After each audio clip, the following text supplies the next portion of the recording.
बेळगाव जिल्ह्यातील खानापूर तालुक्यातील डोंगरगाव येथे गुरुवारी रवळनाथ देवाच्या वार्षिक उत्सवानिमित्त नाट्य कार्यक्रमाचे आयोजन करण्यात आले होते. सभेदरम्यान ग्रामपंचायत सदस्य सदानंद यांनी ग्रामविकासाबाबत आपले मत मांडले. तसेच माजी तालुका पंचायत सदस्य अशोक देसाई यांनी प्रस्तावित गावांच्या स्थलांतराबाबत आणि त्यातून उद्भवणाऱ्या समस्यांवर भाष्य केले.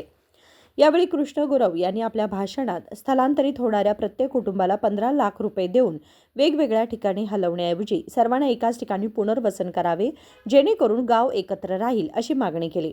यावर आमदारांनी मध्येच हस्तक्षेप करून कृष्ण गुरव यांचे कोणीही ऐकू नका, नाहीतर तुमच्या भागाचा विकास होणार नाही असे म्हटल्याचा आरोप गुरव यांनी केला आहे.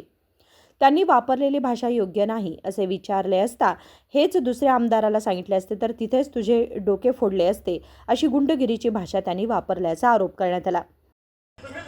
झालं नाही. एक मिनिट ऐका जरा ऐका.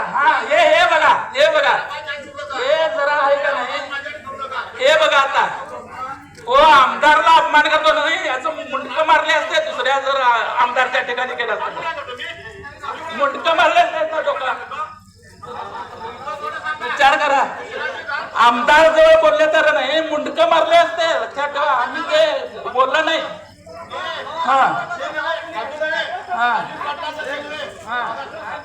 हे वागा जा नाही तर पुस्तकात पडून दिसेल.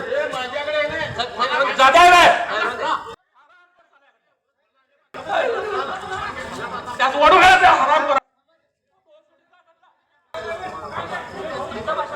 काय लागू गेलाय तो.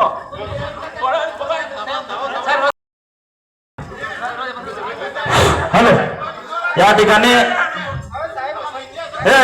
आलो अतिथी देवो भाऊ साहेब सगळं तुमच्या आरती घालणार बघा. आयोजकांचा या ठिकाणी जर तालुक्याच्या आमदारांचा जर असा अपमान करत असतील ना तर आयोजकांना कदापि आम्ही विसरणार नाही. हे तर या ठिकाणी सांगतो. तुम्हाला होत नसेल तर कार्यक्रम करायचं नाही गावामध्ये. नाही थांबा. तसेच 6 महिन्यांपूर्वी आमदारांच्या पीएने शिरोळी ग्रामपंचायतीसाठी 15व्या वित्त आयोगाच्या निधीतून 25 लाख रुपयांच्या मंजुरीसाठी 25% कमिशन मागितल्याची आठवणही करून देण्यात आली. नागेश नाईकर, KMM मराठी, खानापूर.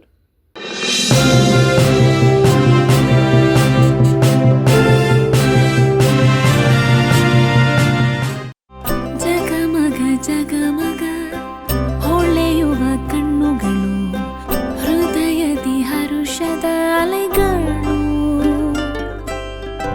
ಬಂದಿದೆ ಶುಭಗಳಿಗೆ ಪ್ರೀತಿಯ ಗಳಿಗೆ, ರೇಷ್ಮೆಯಲ್ಲಿ ಸುತ್ತಿದ ಸ್ವರ್ಣಗಳಿಗೆ. BS Channabasappa and Sons, The Textile Mall, Tilakwadi, Belagavi.